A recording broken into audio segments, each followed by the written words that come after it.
இன்னைக்கு நமக்கு இந்த முருங்கைக்காய் யூஸ் பண்ண போறான்.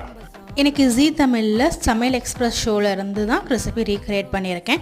கிருஷ்ணா மெக்கன்சி அவங்க செஞ்ச முருங்கைக்காய் சூப் தான் பண்ணியிருக்கேன்.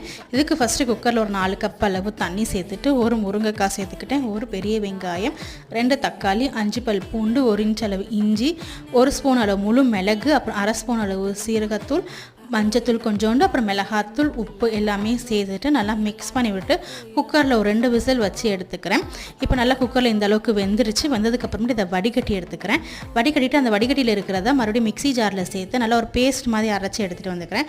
அரைச்சிட்டு இதையுமே சேர்த்து நல்லா வடிகட்டி எடுத்துக்கலாம். அந்த ஜலடையில் போட்டு வடிகட்டினதுக்கப்புறமேட்டு இதை அடுப்பில் வச்சுட்டு நல்லா ஒரு கொதி கொதிக்கட்டும். இது கூட தேங்காய் பால் சேர்த்துக்கிறேன். ஒரு 1/4 கப் அளவு தேங்காய் பால் சேர்த்து நல்லா மிக்ஸ் பண்ணிட்டு லைட்டாக நுரக்கட்டி வரப்போ கொத்தமல்லி போட்டு அடுப்பை ஆஃப் பண்ணோம்னா ஒரு சூப்பரான முருங்கைக்காய் சூப் ரெடி ஆயிரும்.